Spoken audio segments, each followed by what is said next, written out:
ગુજરાતના સુરત શહેરમાં હીરા ઉદ્યોગમાં કાર્યરત કલાકાર માટે સરકાર તરફથી સહાયની આશા ધૂંધળી બની રહી છે। ડાયમંડ વર્કર યુનિયન ગુજરાત દ્વારા ભારતના વડાપ્રધાન નરેન્દ્ર મોદી, કોમર્સ મંત્રી પિયુષ ગોયલ અને કેન્દ્રીય શ્રમ અને રોજગાર મંત્રી મનસુખભાઈ માંડવિયાએ એક પત્ર લખી તાત્કાલિક સહાયની માંગણી કરવામાં આવી છે।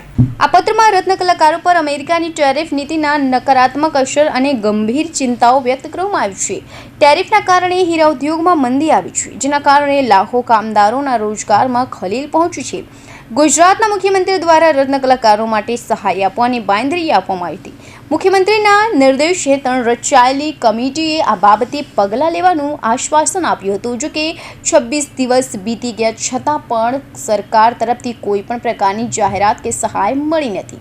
આ કમિટીમાં ગુજરાતના સચિવ શ્રી M.K. દાસ, ગૃહમંત્રી શ્રી હર્ષ સંઘવી, શિક્ષણ મંત્રી પ્રફુલ્લ પાનસેરિયા અને શ્રમ રોજગાર મંત્રી બલવંત રાજપૂતનો સમાવેશ કરવામાં આવ્યો હતો। તેમ છતાં પણ કમિટી તરફથી કોઈ સ્પષ્ટતા કે એક્શન પ્લાન બહાર આવ્યો નથી। મુખ્યમંત્રી દ્વારા રચાયેલી કમિટી અંગે કોઈ માહિતી જનતા સુધી પહોંચી નથી અને મીડિયા દ્વારા પણ અપડેટ્સ ઉપલબ્ધ નથી। ગંભીર પરિસ્થિતિના દરમિયાન સુરતમાં 4 રત્ન કલાકારોએ આપઘાત કર્યો, પરંતુ સરકાર તરફથી કોઈ પ્રતિસાદ મળ્યો નથી। રત્ન કલાકારોની ફરિયાદ છે કે સરકારની અવગણનાથી તેમનું જીવન મુશ્કેલીમાં છે। તેઓ તત્કાલિક સહાય માટે કેન્દ્ર અને રાજ્ય સરકારને અપીલ કરી રહ્યા છે।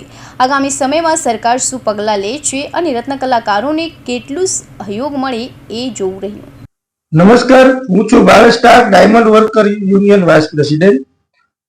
આજે ભારત દેશના વડાપ્રધાન શ્રીમાન નરેન્દ્રભાઈ મોદી, શ્રમ અને રોજગાર મંત્રી, કેન્દ્રીય શ્રમ અને રોજગાર મંત્રી શ્રીમાન મનસુખભાઈ માંડવિયા, કોમર્સ મિનિસ્ટર પિયુષભાઈ ગોયલ, એમને ડાયમંડ વર્કર યુનિયન દ્વારા એક લેટર લખવામાં આવ્યો છે।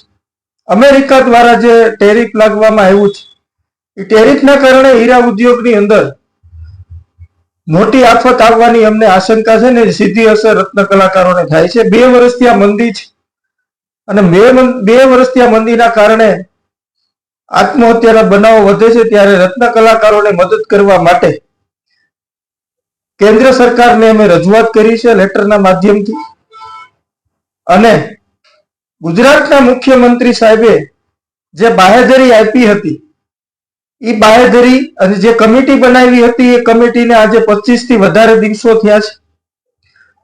25 થી વધારે દિવસોની અંદર 3 થી વધારે રત્ન કલાકારોએ આત્મહત્યા કરી છે, છતાં પણ સરકાર રત્ન કલાકારોને મદદ કરવા માટે હજુ સુધી આગળ આવી નથી। ખાલી બાહેધરી આપી છે, કમિટી બનાવી છે। તો આ કમિટી શું કરી રહી છે? એક્શન પ્લાન 2 દિવસનો હતો, આજે 25 થી વધારે દિવસ થયા છે।